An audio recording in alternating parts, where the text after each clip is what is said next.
ہوا کشفت تجا جمال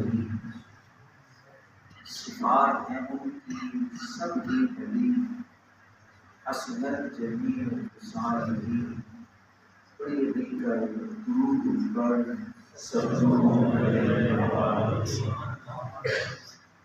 یہ عجب فیض ہے میرے نبی کی محبت کا نام، یہ عجب فیض ہے میرے نبی کی محبت کا نام، درود ان پہ پڑھتا ہوں رحمت مجھ پہ برستی۔ ہر ابتدا سے پہلے ہر انتہا کے بعد ذات نبی بلند ہے، ذات خدا کے بعد دنیا میں احترام کے قابل ہیں اتنے لوگ، میں سبھی کو مانتا ہوں مگر مصطفیٰ کے بعد۔ سبحان اللہ۔ حضور آئے تو صدر آفرینش پا گئی دنیا، اندھیروں سے نکل کر روشنی میں آ گئی دنیا، سدے چہروں کا ضم اترا مجھے چہروں پہ نور آیا، حضور آئے تو انسانوں کو جینے کا شعور آیا، یتیموں اور غریبوں کو پناہی دل میں آخر، حضور آئے تو ذروں کو نگاہی دل میں آخر، ضمیر اس در سے گر اس پر نہ رکھے دور پیشانی، تو کشکول خدائی ہے چہرہ مجھے سنتا ہوں۔ اللہ سبحان۔ بڑی ہی محبت، بہت ہی احترام، بڑی ہی عزت کے لائق محفل میں موجود قرۂ کرام، علماء کرام، برادران اسلام، دور دریب سے تشریف لائے ہوئے مہمانان گرامی، السلام علیکم ورحمۃ اللہ وبرکاتہ۔ وعلیکم السلام۔ قرآن پاک کی تلاوت میں تکمیل کے اس مبارک موقع پر میں اپنے برادر مکرم حضرت مولانا مفتی دہلوی رشید صاحب کو، اپنے والد بزرگوار اور قرآن پاک کی سماعت کرنے والے تمام سامعین کو، اور آج کی اس اختتامی محفل میں تشریف لائے ہوئے تمام احباب کو دل کی گہرائی سے مبارکباد پیش کرتا ہوں۔ اللہ پاک یہ بہاریں ہمیں آخری سانس تک نصیب فرمائے۔ یہ ہوتا ہے کہ رمضان مہمان تھا، رمضان مہمان نہیں ہے، ہم مہمان ہیں۔ یہ رمضان صدیوں سے آ رہا ہے، ہم نہیں ہوں گے، پھر بھی یہ ہوگا، ہم نہیں ہوں گے۔ اس لیے رمضان کو مہمان نہ کہیں، اپنے آپ کو مہمان سمجھ کر زندگی کا ہر دن رمضان کی طرح ہم گزارنا چاہیے۔ بڑا مبارک موقع ہے، اور جب میں آپ سے انتہائی اہم باتیں عرض کروں گا۔ ایک بات تو رمضان شریف کی اہمیت کے حوالے سے عرض کروں گا کہ اتنی بڑی سعادت والے مہینے سے ہم گزر رہے ہیں اور اب اپنے اختتام کی طرف جا رہے ہیں۔ آپ سب لوگ جانتے ہیں حضرت یعقوب علیہ السلام کے 12 بیٹے، اور ان میں ایک پیارا نام حضرت یوسف علیہ السلام کا نام۔ 12 بیٹوں میں جیسے یوسف کا مقام شان سب سے بلند، سال کے 12 مہینوں میں بھی رمضان کا مقام شان اللہ نے سب سے بلند ہے۔ جیسے حضرت یوسف علیہ السلام کی وجہ سے لا تثریب علیکم اليوم یغفر اللہ لکم، اللہ نے باقی 11 کی بخشش فرما دی تھی۔ اس ایک مہینے کی تاثیر اور برکت یہ ہے کہ رسول اکرم صلی اللہ علیہ وسلم کے فرمان کے مطابق باقی 11 مہینوں کی زندگی بھر کے گناہوں کی اللہ تعالیٰ بخشش فرما دیتے ہیں۔ اللہ تعالیٰ ہمارا بھی یہ ماہ رمضان قبول فرمائے اور ہم سب کی پچھلی تمام غلطیوں کی معافی کا مہینہ بنائے۔ آمین۔ پہلی بات عرض کروں گا قرآن پاک مکمل ہوا، پڑھنے والوں نے پڑھا، سننے والوں نے سنا، مختلف مساجد سے آپ دوست احباب تشریف لائے ہوئے ہیں۔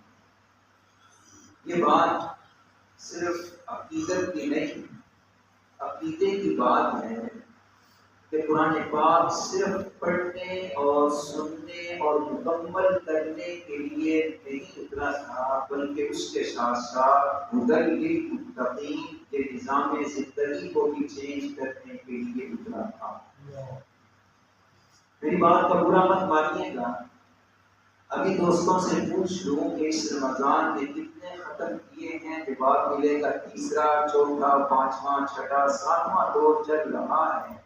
اللہ تعالیٰ اور برکت دیں اور توفیق عطا فرمائیں۔ پڑھنے کی کتاب ہے، پڑھنی چاہیے، زیادہ پڑھنی چاہیے، لیکن اگر یہ سوال کر لیا جائے کہ اس کتاب کا میں مخاطب تھا، کتاب مجھے کیا کہتی ہے، اللہ تعالیٰ نے میرے لیے نازل فرمائی تھی، کتاب مجھے کیا سمجھاتی ہے، الف لام میم سے بالناس تک ایک بار ہی صحیح، اردو ترجمہ ہی صحیح، اول سے آخر تک دوستوں میں کتنے دوستوں نے اس کو پڑھا ہے، کسی کی عمر 60 سال، کوئی 70 سال، کوئی 40 سال، کوئی 50 سال کے یہاں موجود ہیں۔ ایک چھوٹا سا تجزیہ آج کروں گا، آپ کے ہاتھ کھڑے نہیں کرواؤں گا۔ میرا تجزیہ ہے کہ شاید 1000 میں 2 آدمی کہا کرتے ہیں کہ ہم نے سارا قرآن پاک ترجمے کے ساتھ گھر میں ہی صحیح، بیٹھ کر ہی صحیح، موبائل پر ہی صحیح سارا قرآن پاک پڑھ لیے ہیں۔ میں متوجہ کرنا چاہوں گا، صرف تلاوت اس کا مقصد نہیں، میسج اور پیغام بھی قرآن کا لینا چاہیے کہ قرآن پاک ہمیں کیا کہتا ہے۔ اور میں دعوت دوں گا کہ آپ یہاں بیٹھے بیٹھے عزم کیجئے، ارادہ کیجئے، ایک ہدف، ایک ٹارگٹ رکھیے کہ بقرعید تک، اگلے رمضان تک، 1 سال تک روزانہ 1 پارہ، آدھا پارہ، 1 پاؤ، 1 رکوع، بھلے 1 آیت میں روزانہ قرآن پاک کا ترجمہ دیکھ کر پڑھنے کی کوشش کروں گا، تاکہ قرآن پاک کا یہ قرض جو میرے ذمہ ہے میں اس کو ادا کر سکوں۔ اللہ اس پر ہم سب کو قائم رہنے کی توفیق عطا فرمائے۔ آمین۔ دوسری بات عرض کروں گا، دوسری اور آخری بات، اسی پر چند جملے گوش گزار کروں گا۔ میری اس گفتگو میں کوئی جملہ طلب ہو، لہجہ نامناسب ہو، اسے آپ اگنور کریں گے، نظر انداز کرتے ہوئے جو اصل بات ہوگی، اصل روح ہوگی، آپ اس پہ نظر رکھیے گا کہ پیغام کیا دینا چاہتا ہے۔ الفاظ کے پیچوں میں الجھتے نہیں دانا، عباس کو مطلب ہے گوہر سے کہ صدف سے۔ آپ صدف دیکھیے گا، سیل دیکھیے گا، روح دیکھیے گا، پیغام سنیے گا، باقی الفاظ کی بے ترتیبی، بے خیالی کو معاف کر دیں۔ میرا سوال یہ ہے، اللہ تعالیٰ نے ہمیں 2 آنکھیں عطا فرمائی ہیں۔ 2 آنکھوں والوں کو بینا کہا جاتا ہے۔ جس انسان کی دونوں آنکھیں کام نہ کریں اسے نابینا کہا جاتا ہے۔ جس انسان کی ایک آنکھ کام کرے دوسری نہ کرے اسے ہماری بولی میں کانا کہا جاتا ہے۔ کانا ہونا بھی عیب ہے، نابینا ہونا بھی عیب ہے۔ خدا کی نعمت اور احسان یہ ہے کہ انسان کی 2 آنکھیں ہوں، دونوں کام کرتی ہوں اور دونوں آنکھوں سے انسان بینا ہو۔ یہ تو ایک جسمانی مثال ہے۔ اللہ تعالیٰ نے ہمیں 2 آنکھیں علم کی شکل میں بھی عطا فرمائی ہیں۔ ایک کا نام ہے دنیا کا علم اور دوسری کا نام ہے دین کا علم۔ جس انسان کو یہ دونوں نصیب نہیں ہے اسے ہماری علمی زبان میں نابینا، میری زبان نہیں بھائی، معاف کیجیے گا، قرآن پاک کی زبان ہے، قل هل يستوي الاعمى والبصير، اندھا اور بینا برابر نہیں ہو سکتے۔ وہ علم اور غیر علم کی بات نہیں فرمائی ہے، قرآن نے کہی ہے، میں قرآن پاک کی ترجمانی کر رہا ہوں۔ جس انسان کے پاس یہ دونوں علم نہیں وہ نابینا، جس کے پاس ایک ہے وہ ادھورا ہے، کانا ہے، ابھی اس کی تکمیل باقی ہے، دوسری بنائی کی کوشش وہ کرے۔ ہاں اس کو خدا نے دونوں عطا فرمائی ہیں، وہ اللہ کا شکر ادا کرے کہ مالک نے مجھے دنیا کی بھی پہچان عطا فرمائی ہے، مالک نے مجھے اپنی بھی پہچان عطا فرمائی۔ بہرحال آپ ایک تجزیہ باہر چل کر کریں گے، باہر جانے کی ضرورت نہیں، اپنے گھروں میں اپنے نوجوان بیٹوں، اپنی نوجوان بیٹیوں، اپنی نوجوان نسل، اپنی بہنوں، اپنے بھائیوں پر آپ ایک نگاہ ڈالیے گا۔ اس وقت جو خبر، جو حقہ ہمارے دماغوں پر سوار ہے، وہ صرف ایک دنیا کا، صرف ڈگری کا، صرف امتحان کا، صرف نوکری کا، صرف اعلیٰ نمبرات کا۔ یہ خبر اور یہ حقہ ہماری نسلوں کے دل و دماغ پر ایسا سوار ہوتا جا رہا ہے۔ میں نہیں، آپ نے رمضان شریف میں یا رمضان کے بعد یا رمضان سے پہلے آپ اپنی مساجد کے نمازیوں کی شکلوں پہ غور کیجیے گا، آپ کو پرانے بوڑھے نمازی تو مسجد میں نظر آئیں گے، نئی نسل دین کی پہچان سے ناواقف ہے، مسجد سے دور ہے۔ ایسا کیوں؟ دور کی بات نہیں ہے۔ لگ بھگ 3 ماہ پہلے آپ نے ہندوستان میں ہونے والا ایک مناظرہ سنا ہوگا۔ ایک طرف وقت کے مفتی شمائل ندوی اور دوسری طرف ان کے مقابل جاوید اختر نام کا ایک فرد، بزرگ عمر 70-80 سال کے لگ بھگ ان کی عمر، دونوں گفتگو کر رہے ہیں۔ ٹاپک کیا ہے جانتے ہیں آپ؟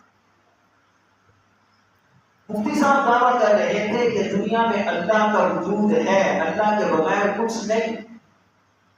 جاوید اختر کا کہنا یہ تھا کہ نہیں، اللہ نام کی کوئی چیز نہیں، دنیا خود پیدا ہوتی ہے، بنتی ہے، خود نظام، خود بہار، خود درخت، پتے، ساری دنیا کا نظام آٹومیٹک خود چل رہا ہے، خدا نام کی کوئی چیز نہیں۔ آپ جانتے ہیں جاوید اختر کو یہاں تک کس نے پہنچایا؟ آپ جانتے ہیں جاوید اختر کا نسب، شجرہ نسب کیا ہے؟ آپ جانتے ہیں جاوید اختر کس خاندان سے تعلق رکھتے ہیں؟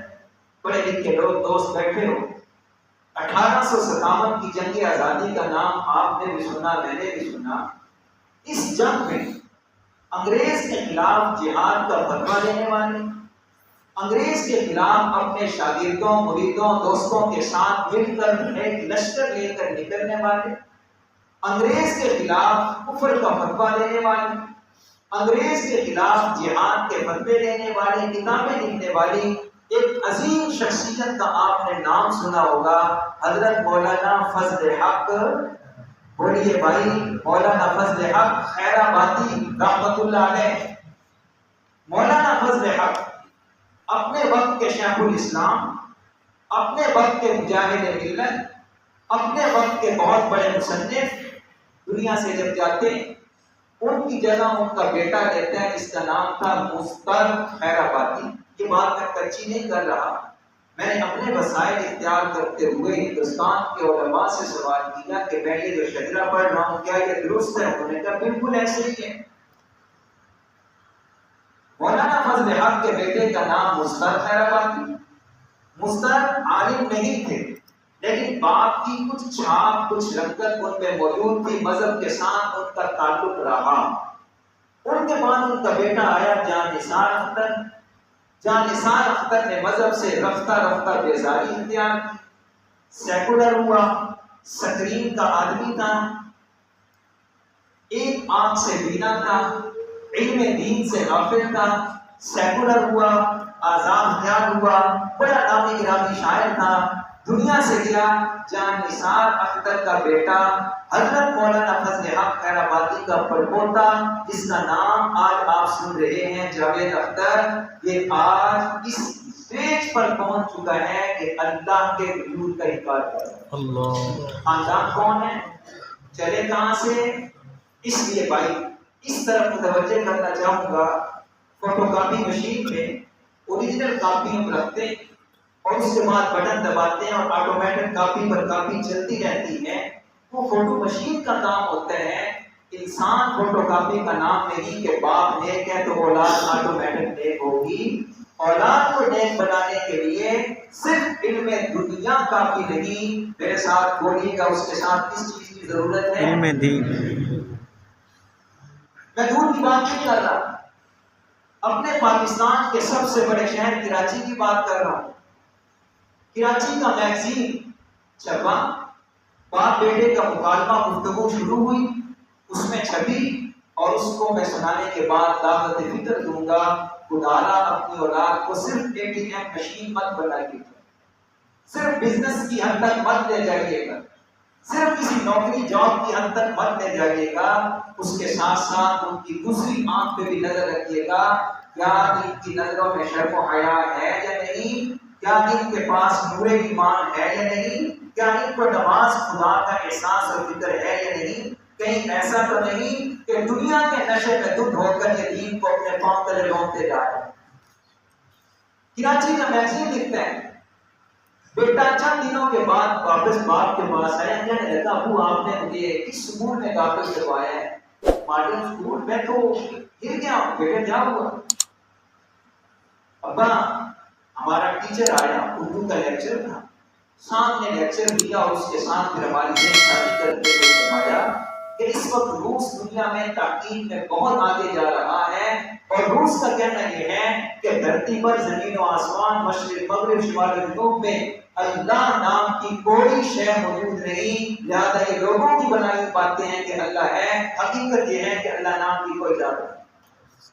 پاپا اس کے بعد میرا انگلش کا ٹیچر آیا، انگلش کے سبق کے ساتھ ساتھ ہمیں وہ سبق کے دوران کہنے لگا تم کیا سمجھتے ہو حضرت عیسیٰ علیہ السلام کو؟ ہم نے کہا اللہ کے نبی تھے. انہوں نے کہا نو، وہ اللہ کے نبی نہیں تھے. حضرت عیسیٰ علیہ السلام تو عین اللہ تھے، خود خدا تھے. اور جسے قرآن پاک نے عیسائیوں کا نظریہ بیان کیا ہے، وہ ٹیچر اپنے بچوں کو بتا رہا ہے کہ عیسیٰ علیہ السلام تمہارے خدا ہیں، ان کو اپنا رب مانا. پاپا پیریڈ گزرا، میرے پاس سائنس کا ٹیچر آیا اور سائنس کے ٹیچر نے تو میرا دماغ بالکل ہلا دیا. ہمیں آ کر کہنے لگا اپنی شکل دیکھو اور بندر کی شکل دیکھو، تمہاری شکلیں ملتی جلتی ہیں. بندر کی پہلے دم ہوتی تھی، دم ختم ہوئی، وقت کے ساتھ ساتھ انسان بندر کی ترقی یافتہ شکل کا نام انسان ہے. تم جو بیٹھے ہوئے ہو، اجلاس میں کہنے لگا تم جو موجود ہو، انسان جو موجود ہے، یہ آدم کی اولاد نہیں ہے، یہ بندر کی اولاد ہے. پاپا پلیز مجھے بتائیے کہ میں بندر کا بچہ ہوں کہ انسان کا بچہ ہوں؟ یہ واقعی ہے. اگر یہی ایک ہی بینائی، ایک ہی آنکھ رہی اور دوسری آنکھ جو قرآن پاک کی جو میں اور آپ ہر نکاح کے خطبے میں پڑھتے سنتے ہیں، یا ایھا الناس اتقوا ربکم الذی خلقکم من نفس واحدہ، اور لوگوں تم سب کو میں نے ایک جان سے یعنی آدم علیہ السلام سے پیدا کیا ہے. قرآن نظریہ دے رہا ہے تم آدم کی اولاد ہو، اور صرف ایک نظر ہے جو کہہ رہی ہے کہ تم انسان کی اولاد نہیں، تم بندر کی اولاد. میری بات کا برا مت مانیے گا، میں نے ایک جگہ نہیں، میں نے 20 جگہ بنا مبالغہ یہ دعویٰ کیا ہے، یہ بات کی ہے. ابھی تک میرے کسی دوست نے میری بات کو غلط نہیں کہا. آپ میں سے اگر کوئی غلط کہہ کر میری نشاندہی، میری رہنمائی کرنا چاہے گا، میں شکریہ ادا کروں گا. کلاس 1 سے لے کر کلاس MA تک 1 سے 16 تک A to Z سارا سلیبس آپ اپنے سامنے رکھیے. آپ اس 16 سالہ سلیبس میں ایک لائن، پلیز ایک صفحہ نہیں مانگا، سبجیکٹ نہیں مانگا، پیج نہیں مانگا، ایک لائن مانگی ہے. جس ایک لائن میں بچی کو بتایا جا رہا ہو کہ بیٹی تمہارا پردہ شریعت نے یہاں سے یہاں تک رکھا ہے، اپنے آپ کو اتنا چھپا کے رکھا کرو. بیٹی یہ محرم ہے، یہ غیر محرم ہے، استاد تمہارے لیے غیر محرم ہے، ٹیچر تمہارے لیے غیر محرم ہے، پیر تمہارے لیے غیر محرم ہے. میرے علم کے مطابق، میرے دوستوں کی تعریف کے مطابق، عورت کو حیا اور پردے کا سبق دینے والی پورے کے پورے نصاب میں ایک لائن بھی نہیں. اکبر آبادی نے کہا تھا عابدہ چمکی نہ تھی، انگلش سے جب بیگانہ تھی، پہلے اب شمع انجمن ہے، پہلے چراغ خانہ تھی. پہلے گھر کی زینت تھی اور اس وقت ہم نے اسے کہاں سے کہاں تک پہنچا دیا ہے. میں دور کی باتوں میں نہیں جاتا یار، اپنے گھروں میں ایک نظر ڈال دوں.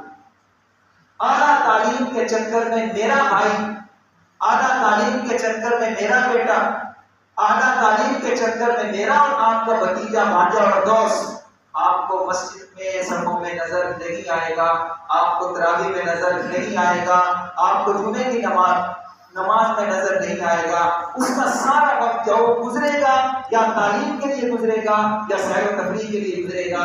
واپس آتے ہیں اپنے موضوع کی طرف۔ بھائی اپنی ایک آنکھ صرف دنیا کی تعلیم کی مت کھولیے، اس کے ساتھ ساتھ دوسری نگاہ بھی روشن کیجیے، اور وہ ہوتی ہے قرآن پاک کے مطالعے کے ساتھ، وہ ہوتی ہے دین پاک کو سیکھنے اور سمجھنے کے ساتھ۔ اکبر گاندھی نے کچھ ہمارے ہی ماحول کا نقشہ کھینچتے ہوئے کہا تھا، بے پردہ چند تو نظر آئی کل بیویاں غیرت سے، اکبر غیرت میں قومی سے زمین میں گڑ گیا، پوچھا جو ان سے وہ پردہ تمہارا کیا ہوا؟ کہنے لگی مردوں کی عقل پہ وہ پڑ گیا۔ آج شادی حال کا ماحول آپ دیکھ لیجیے گا، آپ کی بہنیں، میری بہنیں، معاشرے کی بیٹیاں، اور ادھر قرآن پاک کا پیغام دیکھ لیجیے گا۔ مجھے پاکستان کے ایک مشہور رائٹر کا جملہ بھولتا نہیں ہے، اشفاق احمد نے ایک بات کہی تھی، اس نے کہا تھا دنیا میں ہم اس لیے مار کھا رہے ہیں کہ ہم مسلمان ہیں، اور آخرت میں ہم اس لیے مار کھائیں گے کہ ہم مسلمان ہیں۔ اس لیے بھائی صرف زبان کا کلمہ، صرف نماز کی پابندی، صرف تسبیحات اور قرآن پاک نہیں بھائی، اس کے ساتھ ہم نے اپنی زندگی کا جائزہ بھی لینا ہے۔ میں اللہ سے ڈر کے ایک اور بات آپ دوستوں کی خدمت درج کرنے لگا ہوں۔ اس وقت آپ جو بھی دین کے راستے سے ہٹ کر سوچ دیکھیں گے، الحاد کے راستے کی سوچ، بے دینی کے راستے کی سوچ، حضور اقدس صلی اللہ علیہ وسلم کے پاک سنت سے ہٹانے کی سوچ اگر آپ کو نظر آئے گی، انہی دوستوں میں نظر آئے گی جن کے پاس صرف دنیا کی تعلیم کی آنکھ بینائی تو موجود ہے لیکن دین کی بینائی موجود نہیں ہے۔ آپ حیران ہوں گے، گاؤں میں گوبر اٹھانے والی، گاؤں میں تھاپیاں لگانے والی، گاؤں میں تندور میں روٹیاں لگانے والی خاتون، چاہے جوان ہو چاہے گڑیا ہو، آپ کو پردے کی منکر نظر نہیں آئے گی۔ اگر نظر آئے گی تو شہر کی پڑھی لکھی خاتون پردے پر باز کرتی ہوئی نظر آئے گی کہ پردے کے اسلام میں کوئی وجود نہیں۔ دل پاک ہونا چاہیے کہ گاؤں کی خیر۔ مجھے معاف کیجیے گا، آپ کو گاؤں کا داڑھی منڈا انسان یہ کہتا ہوا نظر آئے گا جی دعا کرنا کہ اللہ توفیق دے رکھ لوں، لیکن آپ کو شہر کا پڑھا لکھا ہوا دلائل دیتا ہوا ملے گا کہ جناب اس کی کوئی ضرورت نہیں، یہ مرضی کی بات ہے، رکھو نہ رکھو، اس کا سنت کے ساتھ کوئی تعلق نہیں۔ اس روشنی میں، اس بہاؤ میں بہہ کر میں اس سلیبس کی بات کر رہا تھا، ایک پردے کی بات نہیں کی ہے۔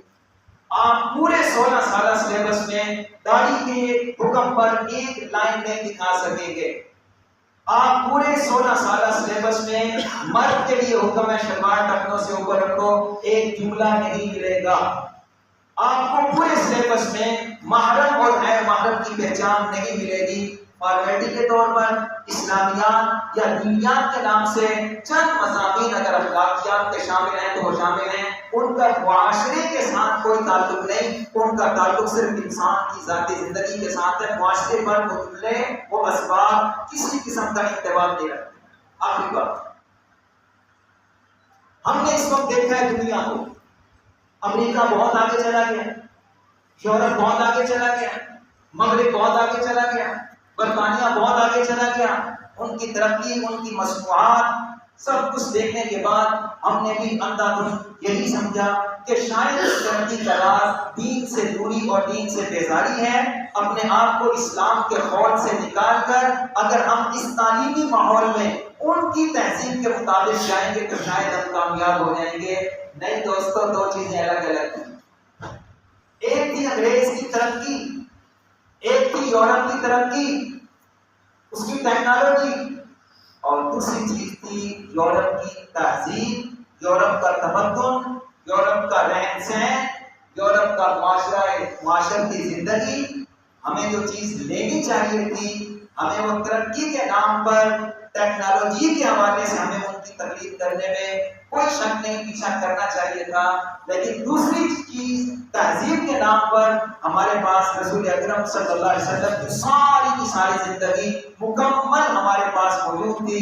ہم ٹیکنالوجی کی لالچ میں اس تہذیب نبوت کو بھی چھوڑ دیا اور ترقی کے راستے میں ان کا پیچھا کرتے ہوئے بھی آج ہم بہت میں دعوت کو دینا چاہوں گا اس دعوت فکر کے ساتھ۔ آنکھیں کھولیے، ذمہ داری قبول کیجیے۔ نمبر 1، اگر آپ باپ ہیں، آپ کی بیٹیاں ہیں، آپ کے بیٹے ہیں، آپ صاحب اولاد ہیں، اس اولاد کو اسکول کالج کی تعلیم دیں، ضرور دیں، لیکن یہ علم دنیا ہے، اس کے ساتھ ساتھ اپنے گھر میں بٹھا کر آپ اس کی آنکھیں کھولیں، اسے قرآن بھی پڑھائیں، اسے رسالت مآب صلی اللہ علیہ وسلم بھی بتائیں، اسے ازواج مطہرات کی زندگی بھی بتائیں، اسے پاک نبوت کے پاک دور کا معاشرہ بھی بتائیں کہ مسلمان کیسے ہوا کرتے تھے اور ہم کون ہیں اور ہم کہاں تک پہنچ چکے۔ نمبر 2، آپ میں سے اگر کوئی ٹیچر ہے، آپ میں سے اگر کوئی لیکچرار ہے، آپ میں سے اگر کوئی استاد ہے، اسکول میں، کالج میں، یونیورسٹی میں اپنے اختیارات استعمال کرتے ہوئے خدا را اپنے سبجیکٹ کے ساتھ ساتھ اپنے بچوں کو نماز، روزہ، دینیات ان کو سکھانے کی کوشش کریں۔ میرے بہت سے یہاں پرانے دوست جانتے ہیں، بیٹھے ہوں گے، جو کہیں گے کہ ہمیں اسکول میں، پورے اسکول میں وہاں ایک فلاں استاد تھا جو ہمیں نماز بھی سکھاتا تھا، سنت بھی سکھاتا تھا، دین بھی سکھاتا تھا، لیکن اب حال ایسا ماحول ملتا ہے۔ لہذا دوسری ذمہ داری یہ ہے، آپ میں سے اگر کوئی ٹیچر ہے، جہاں کہیں ہے یا مسجد کا امام ہے اور داخلہ خاں بچے اس کے پاس آ کر پڑھتے ہیں، آپ انہیں ان کی دوسری آنکھ کو روشن کرنے کی کوشش کریں۔ نمبر 3، آپ میں سے تو صاحب اختیار ہے، جس کو اللہ نے اختیار دیا ہے، پیسے کی شکل میں، آرڈر کی شکل میں، زبان کی شکل میں، صحافت کی شکل میں، کسی زاویے سے اگر اللہ تعالیٰ نے آپ کو اختیار دیا ہے، بولیے اپنے اختیارات کو استعمال کیجیے۔ آپ کے اندر کوئی اسکول ہے، کوئی تعلیمی ادارہ ہے، آپ ذمہ داری کے ساتھ سیریس لیتے ہوئے جہاں علم دنیا کو پڑھا رہے ہیں وہاں فکر کر کے علم دین کے لیے بھی ماحول پیدا کیجیے۔ اگر یہ کام ہم نہیں کریں گے تو میں نہیں کہہ رہا، قرآن پاک کا 6واں پارہ آخری رکوع، لعن الذین کفروا من بنی اسرائیل علی لسان داؤد وعیسی ابن مریم، اللہ تعالیٰ نے بنی اسرائیل پہ لعنت فرمائی تھی، ان کو مردود کر دیا تھا۔ جرم کیا تھا؟ کانوا لا یتناہون عن منکر فعلوہ، برائی دیکھتے تھے، بولتے نہیں تھے، روکتے نہیں تھے۔ بڑی خاموشی کے ساتھ ہماری نسل، ہمارا مسلم معاشرہ تنزلی کی طرف جا رہا ہے۔ رسول اکرم صلی اللہ علیہ وسلم نے ہی ارشاد فرمایا تھا، اگر تم نہی عن المنکر کو چھوڑ دو گے، اگر تم لوگوں کے غلط نظریات، غلط معاشرے پر بولنا چھوڑ دو گے تو پھر ہوگا یہ، خدا تم میں سے کسی نیک بندے کی دعاؤں کو بھی قبول کرنا چھوڑ دے گا۔